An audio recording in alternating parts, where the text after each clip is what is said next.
Most of what people know about Pearl Harbor is from just a real aerial view and seeing ships exploding and burning in the harbor. We have a really neat opportunity here to create that experience for players from the ground and put them smack in the middle of it.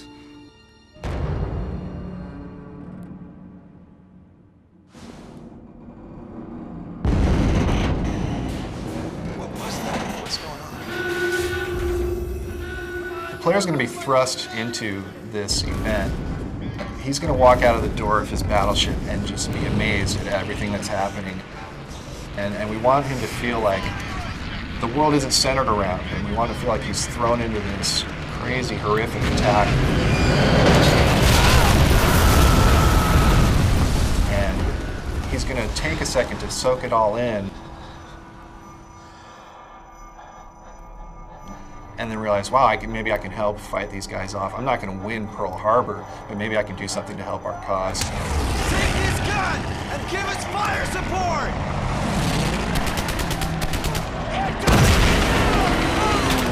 Throughout the game, a lot of the inspiration for the levels was taken from real live accounts. We did lots of research, read lots of books, listened to tapes, videos, movies. Reading about actual Medal of Honor recipients, what they did to receive these medals. They always say that reality is often more interesting than anything you can come up with, and I think that's very true in this case. Historically, the United States efforts were so different between the Pacific theater and the European theater. It was closer to two different wars than it was two different theaters. So we have a whole fresh palette of new environments and enemies that fought totally differently than our enemies in Europe did. The battles that took place during the first 2 years of the Pacific theater are unbelievable stories for us to tell players about and let them experience. Medal of Honor Pacific Assault, although it shares some similarities with the console version, which is called Rising Sun, it's a completely different game designed exclusively for the PC platform and the PC game player. In the previous Medal of Honor games, our enemies have been pretty straightforward. They would engage you, you'd see them, you'd fight, one of you would win. In Pacific Assault, we're trying to take it to a new level with both the enemies and the tactics they used, having them appear to be more human, having them make decisions based off how hurt they are. Are they going to turn and retreat and go look for help? Let him have it!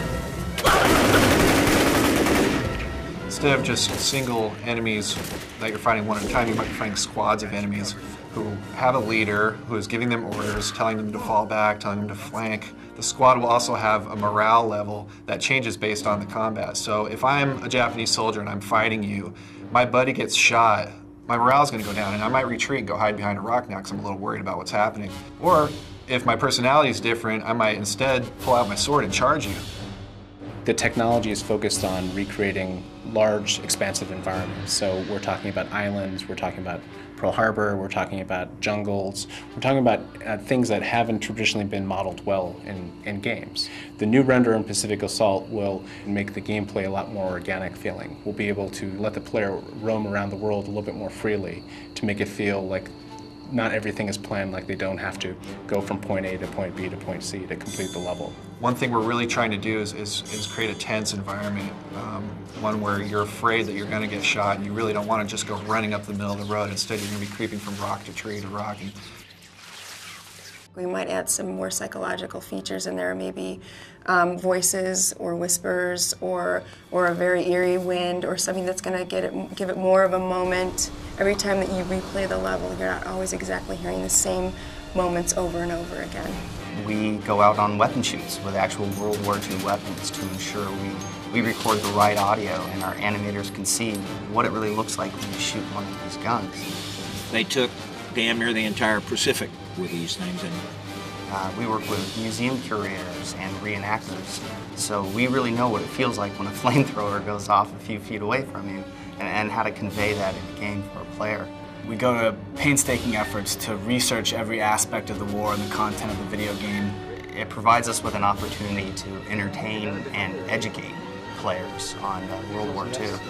And having the opportunity to build games that are socially conscious is pretty rare these days, and something our team in Electronic Arts takes most seriously. It is the most horrific and harrowing moments in our history.